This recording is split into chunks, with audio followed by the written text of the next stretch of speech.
It's not about becoming more intense. It's a refusal to treat God's work casually.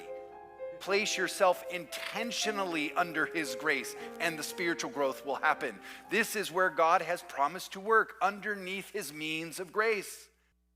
Which then brings you all the way back to the question, what are we supposed to do? How should you think about your spiritual growth in 2026?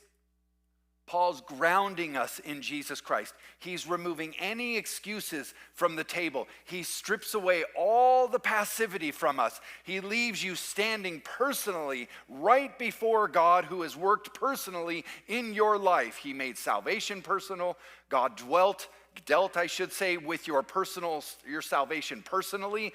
Christ gave himself personally for your salvation. The Holy Spirit is working in you personally. So what should you do to promote your spiritual growth in 2026? What's your responsibility? It's really easy, just really hard to do. Take it personal. It's that simple. Take your spiritual growth personal, because God has already made it personal to you. It's not a complicated answer, but it's certainly demanding. Paul gave us the Christological hymn, verses 5 to 11, about how God did not remain distant. Salvation isn't abstract. He didn't save us theoretically. Christ entered personally into the obedience, personally into that humiliation, personally in the suffering, personally into the death. God then, of course, exalts him personally. Paul says God is personally at work within you by the Spirit. God has made salvation personal, and he is calling you, believer, to respond personally. Take your spiritual growth personal, because God has made it personal. Now, taking something personal, what does that mean exactly when I'm making that statement over and over? Taking something personal does not mean that you become angry with yourself because you're not doing something. This is not guilt-driven resolve. It's also not bootstrap Christianity, as I've said. It's about owning what God has personally done in you. It's refusing to treat it casually. Paul doesn't say work out your salvation in general. Paul says work out your own salvation. I'm no longer with you. I'm gone. It's time for you to grow up and take ownership of your own spiritual growth. This isn't someone else's responsibility. It's time to step up with a revered seriousness for your spiritual growth, fear and trembling. Take your spiritual growth personal, because God has already made it personal. Now, some of you may know the name Reggie White. Reggie White used to play in the NFL. He was the guy on the defensive line. Got the offensive line, you got the defensive line. He's the guy that's trying to kill the quarterback. That's his job, kill the quarterback. Reggie White was also a very outspoken, sometimes way over the line outspoken believer. But he was also known to be an incredible help to his teammates. A lot of these guys came from very troubled backgrounds. They needed some guidance. They needed some direction. And Reggie White was always willing. This guy went to the Hall of Fame. He was one of the greatest defensive linemen who ever played in the NFL. And he was always willing to help guys on his team.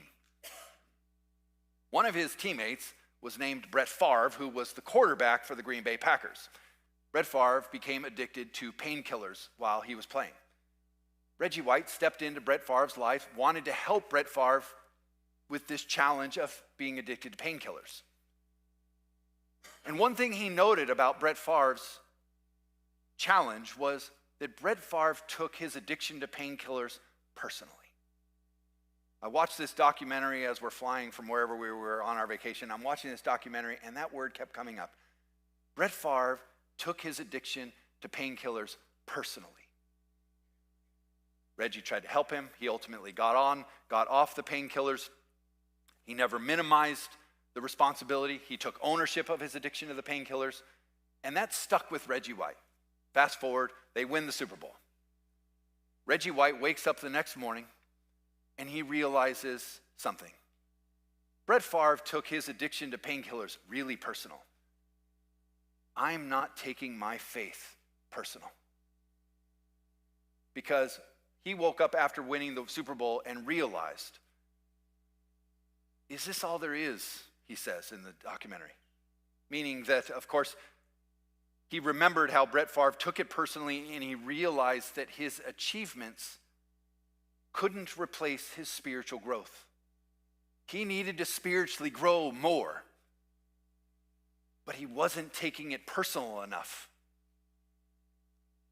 He wanted to be like Brett Favre dealing with his painkiller personally. He wanted to be like that in his faith. Paul is saying the same thing to you and me. Take this with incredible seriousness, he's saying. You've been given the seed of life, believer. And if it's unattended, you're not going to spiritually grow.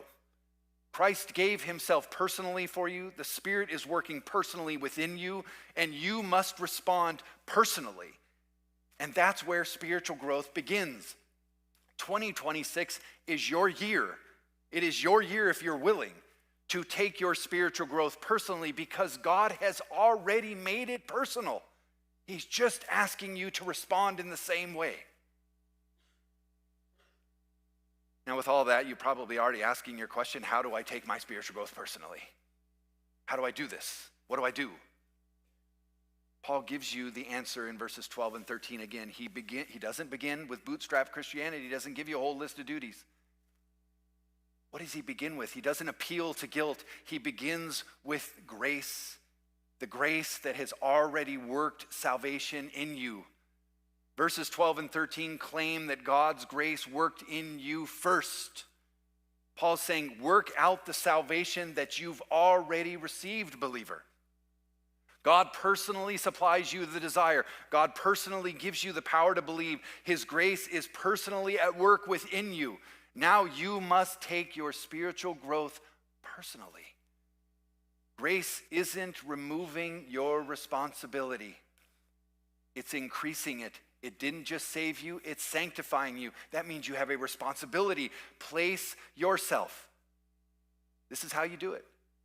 Place yourself under the grace of God every day. It's that simple, but you know as well as I do, that's not easy to do. Do you see, this is all about posture. We are to place ourselves under the grace of God every day.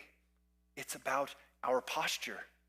Are you willing to bow the knee, as we heard over and over and over and over again through 1 and 2 Samuel?